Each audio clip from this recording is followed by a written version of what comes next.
Switching gears to midterms, you just heard Dr. Oz talking about abortion in a debate for the Pennsylvania Senate seat that's open there. Joining me now is former Chief of Staff for the Senate Republican Conference, Jeff Grapponi. Mr. Grapponi, thank you for joining us today.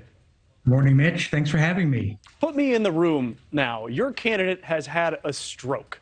Do you continue to run that candidate? Do you allow that candidate to debate? I know that you've worked for Republicans in the past. Going to ask you to figure out what's going on in John Fetterman's campaign right now. Well, last night was clearly a game changer in this race.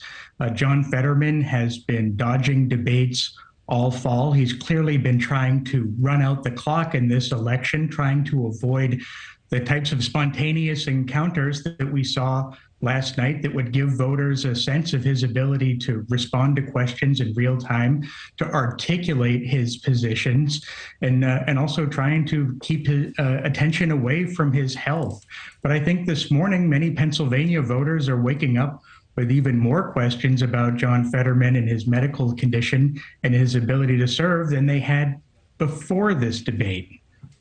Well, we did have a voter panel last night. Chris Cuomo did it, and we heard a voter on this show earlier say that, hey, I could tell he wasn't 100%, and we knew that going in, but you could tell the thought process was there. So do you need to be able to speak extemporaneously to be a senator, or is it more important the policies you come up with and how you vote?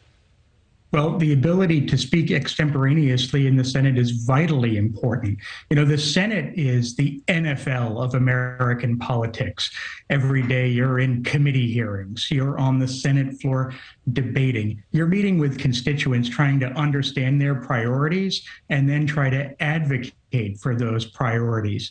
Last night's debate really raised questions about John Fetterman's ability to be ready on day one to serve the people of Pennsylvania and to fight for the priorities that he has laid out.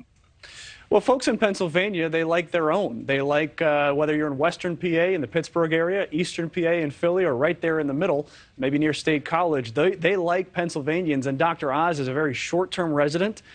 He is not a native to Pennsylvania, and I wonder if he connects to those Pennsylvania voters given his short-term residency there and his background.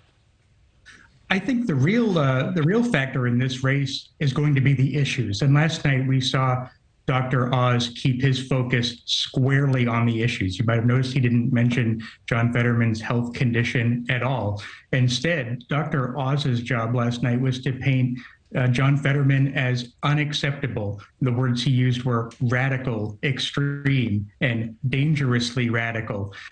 He drew a contrast on kitchen table issues like energy, the economy, the border.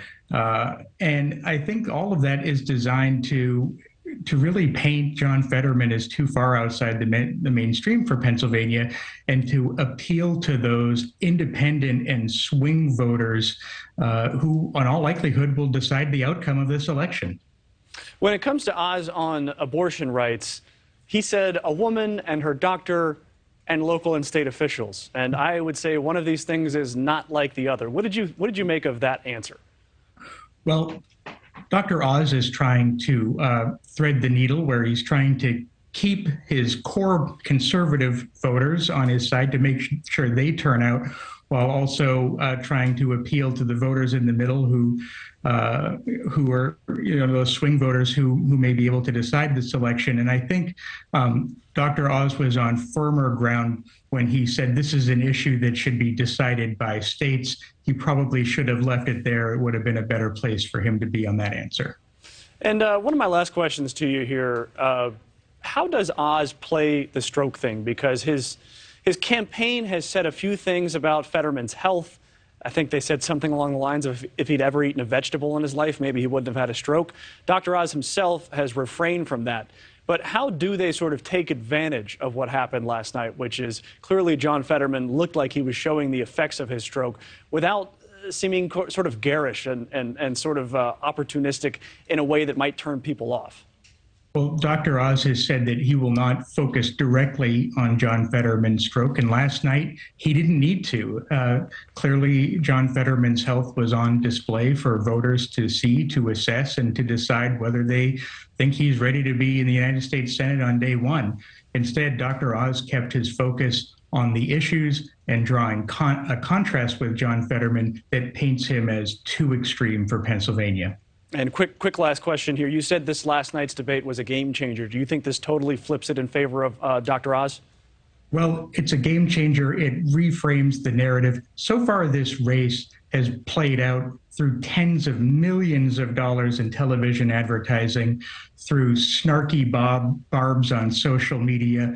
Last night was an opportunity for the first time for Pennsylvania voters to see these two candidates in an unscripted environment, for them to assess their strengths and their liabilities to serve in the United States Senate. And so it really will change the narrative in this debate very much. One more note, though. I kept telling you this is my last question. Maybe this is my last question, but my producer in my ear has just told me that John Fetterman has already raised $1 million after last night's debate performance. What do you make of that?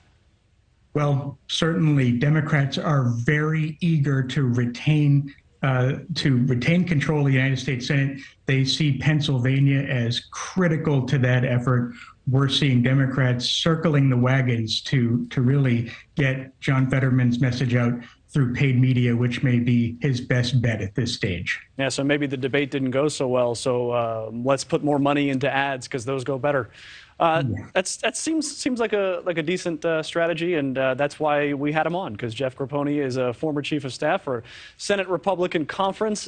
He has been a strategist. He knows what it's like to be in that room. Mr. Grapponi, thank you for your time. Thanks for having me, Mitch. Coming up next, more